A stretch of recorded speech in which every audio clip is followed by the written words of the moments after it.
નમસ્કાર વિદ્યાર્થી મિત્રો, MS એજ્યુકેશનમાં આપ સર્વનું હાર્દિક સ્વાગત છે. ધોરણ 10 ગણિત વિષયની અંદર ચેપ્ટર નંબર 1 છે વાસ્તવિક સંખ્યાઓ. એમાં સ્વાધ્યાય 1.2 પ્રશ્ન નંબર 1 છે. પ્રશ્ન નંબર 1 માં એવું કીધું છે વિદ્યાર્થી મિત્રો, સાબિત કરો કે √5 છે એ અસમય સંખ્યા છે. સાબિત કરો કે √5 છે એ અસમય સંખ્યા છે. તો આપણે જોઈએ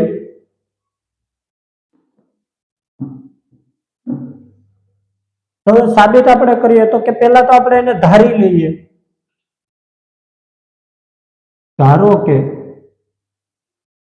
√5 સમય છે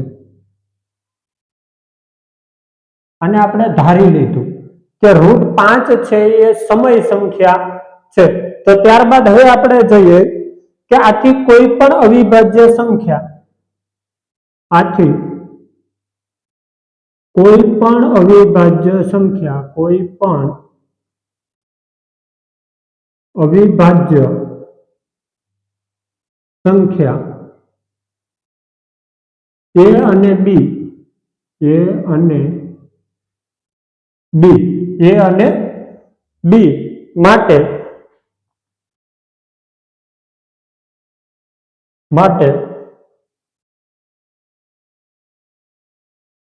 √5 બરાબર એના છેદમાં B, √5 બરાબર એના છેદમાં B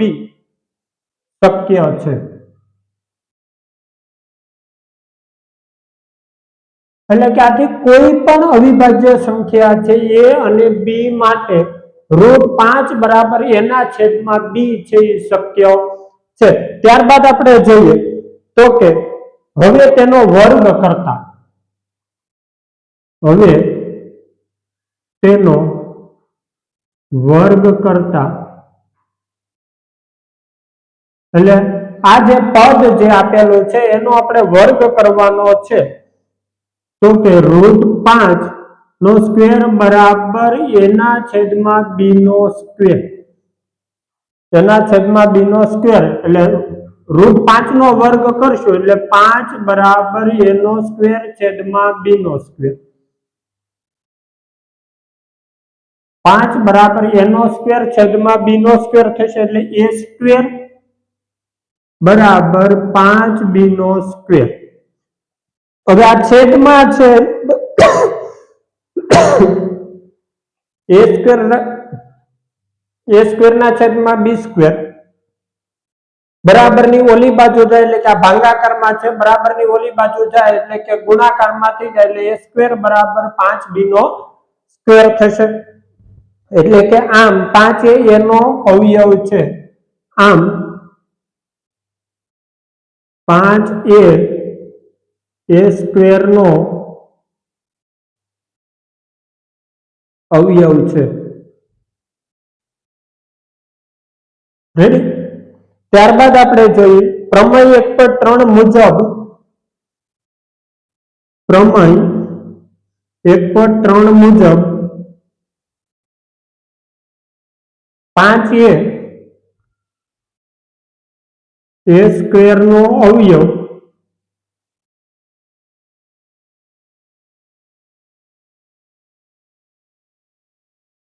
છે. તેથી માટે 5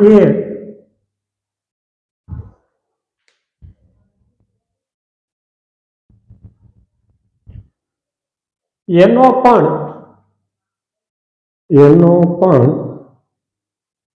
અવયવ કહી શકાય. રેડી? એટલે કે પ્રમેય 1.3 મુજબ આપણે 5 એ સ્ક્વેર નો અવયવ છે, માટે 5 એનો પણ અવયવ આપણે છે એ વિદ્યાર્થી મિત્રો કહી શકાય. તેથી આપણે કહી શકાય કે A સ્ક્વેર બરાબર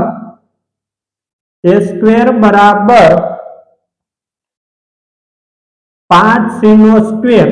એટલે કે 5C નો સ્ક્વેર એટલે કે તેની જગ્યાએ આપણે B લઈ શકીએ તો 5B નો સ્ક્વેર બરાબર 5 c નો સ્ક્વેર એટલે કે 5b નો સ્ક્વેર કરશો તમે એટલે અહીંયા છેદમાં જાય એટલે પેલા તો અવયવ કરીએ 5b નો સ્ક્વેર બરાબર 25c રેડી 25c નો સ્ક્વેર એટલે કે તેથી આપણે અહીં કહી શકીએ કે b સ્ક્વેર બરાબર 25c નો સ્ક્વેર છેદમાં 5 એટલે કે b સ્ક્વેર બરાબર 5c નો સ્ક્વેર કારણ કે 25 25 થશે એટલે b સ્ક્વેર બરાબર 5c નો સ્ક્વેર મળ્યો એટલે b નો એક અવયવ 5 મળે b સ્ક્વેર નો એક અવયવ 5 મોલ ત્યારબાદ આપણે જોઈએ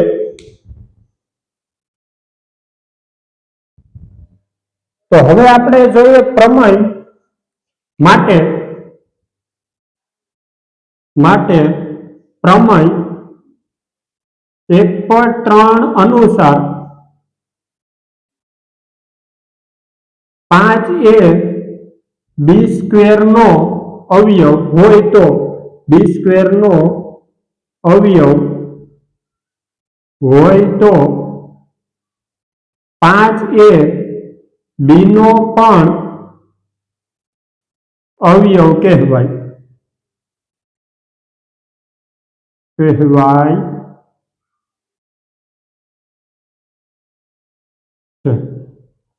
એટલે કે પ્રમેય 1.3 મુજબ 5a b સ્ક્વેર નો અવયવ હોય તો 5a b નો પણ અવયવ કહેવાય છે તેથી અહીં 5a અને b બંનેનો અવયવ છે તેથી કહી શકાય કે a અને b એ વિભાજ્ય સંખ્યા કહેવાય a અને b કેવી છે વિભાજ્ય સંખ્યા છે તો આમ કહી શકાય તેથી આપણી ધારણા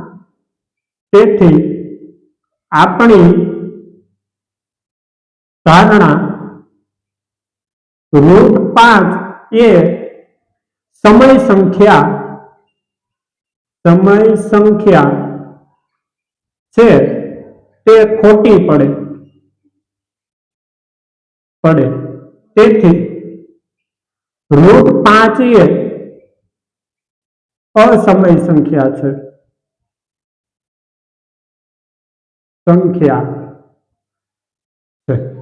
એટલે કે જે આપણે અહીંયા પહેલા શરૂઆતમાં ધરી હતી કે √5 એ સમય સંખ્યા છે પણ અહીંયા આપણે ધારણા છે વિદ્યાર્થી મિત્રો એ ખોટી પડે છે તેથી આપણી ધારણા ખોટી છે તેથી આપણે કહી શકાય કે √5 એ અસમય સંખ્યા છે સમય સંખ્યા નથી જો વિદ્યાર્થી મિત્રો તમને આ વિડિયો પસંદ આવ્યો હોય તો અમારી YouTube ચેનલને લાઈક શેર કોમેન્ટ અને ખાસ વિદ્યાર્થી મિત્રો સબસ્ક્રાઇબ કરવાનું ભૂલતા નહીં તમે સબસ્ક્રાઇબ કરેલું હશે તો અમે જે નવા વિડિયો અપલોડ કરીએ છીએ સૌથી પહેલા તમારી પાસે પહોંચે એટલા માટે સબસ્ક્રાઇબ કરવાનું ભૂલતા નહીં આભાર